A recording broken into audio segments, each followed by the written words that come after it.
Assalamualaikum warahmatullahi wabarakatuh.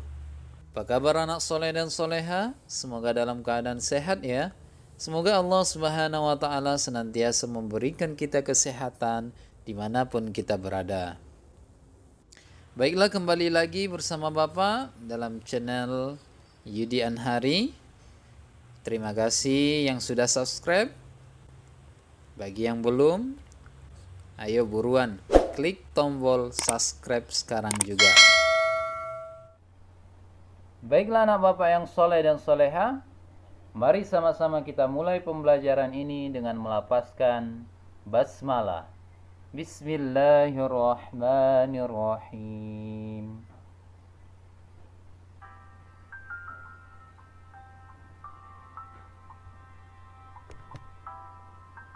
Pernahkah kamu mendengar kisah para rasul? Mereka adalah orang-orang pilihan Allah Subhanahu wa Ta'ala untuk menerima wahyunya dan menyampaikannya kepada umat manusia. Dalam menjalankan tugasnya, mereka banyak menghadapi cobaan dan rintangan yang berat. Walaupun demikian, mereka selalu sabar dalam menghadapinya. Dalam pelajaran kali ini, kita akan mempelajari kisah dan keteladanan Nabi Ayyub alaihissalam. Bagaimana ceritanya? Mari sama-sama kita bahas dalam video ini. Kisah teladan Nabi Ayyub alaihissalam. Yang pertama, kehidupan Nabi Ayyub alaihissalam. Nabi Ayyub alaihissalam adalah putra dari Is bin Ishaq alaihissalam. Nabi Ishaq alaihissalam adalah putra Nabi Ibrahim alaihissalam. Jadi Nabi Ayyub alaihissalam adalah cucu dari Nabi Ishaq alaihissalam dan cicitnya dari Nabi Ibrahim alaihissalam. Nabi Ayyub alaihissalam adalah nabi yang kaya raya. Kehidupannya makmur dan sejahtera.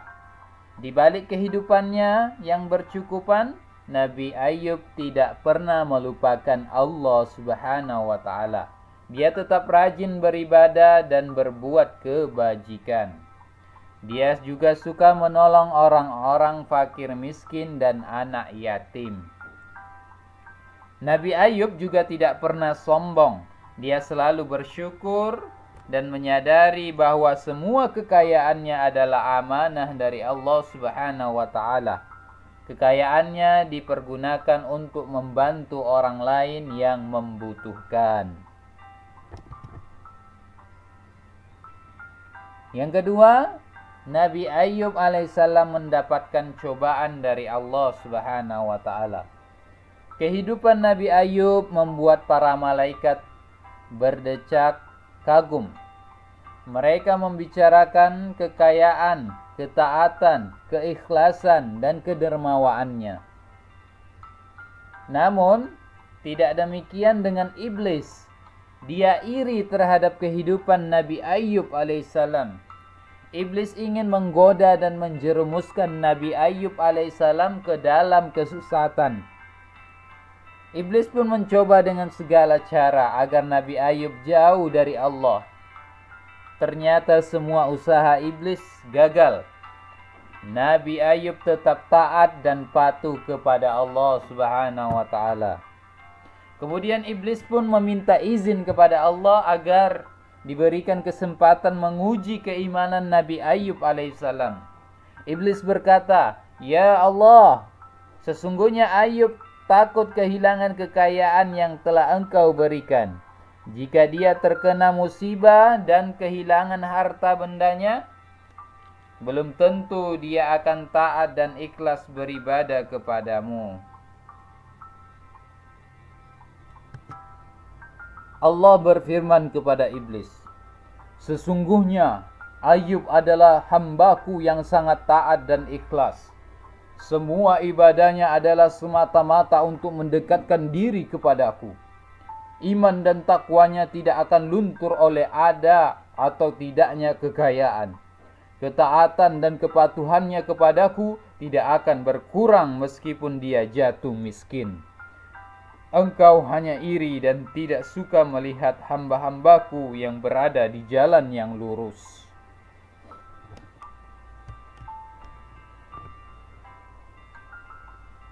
Untuk membuktikan keimanan dan ketaatan Nabi Ayub alaihissalam, akhirnya Allah mengizinkan iblis untuk menguji Nabi Ayub dan keluarganya.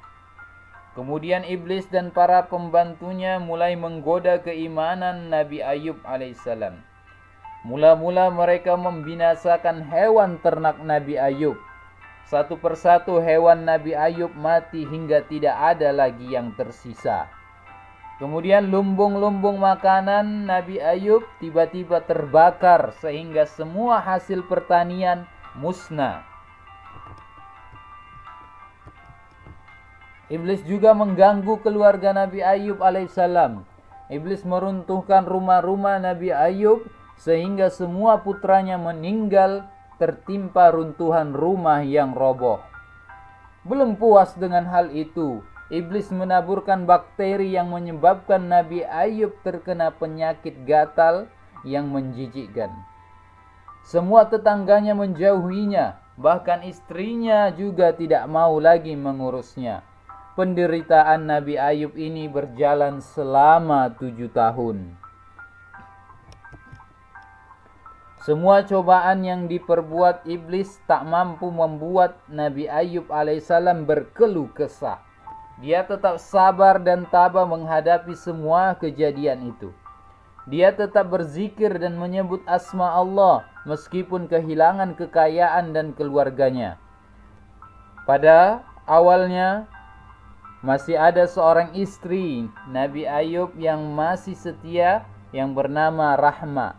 Namun ketika Nabi Ayub sudah tidak memiliki apa-apa lagi dan sakitnya bertambah parah, dia pun meninggalkannya. Dalam kesendiriannya, Nabi Ayub bermunajat kepada Allah dan memanjatkan doa, "Ya Allah, aku telah diganggu oleh setan dengan kemiskinan dan kesusahan, serta siksaan. Engkau adalah Tuhan yang Maha Pengasih lagi Maha Penyayang."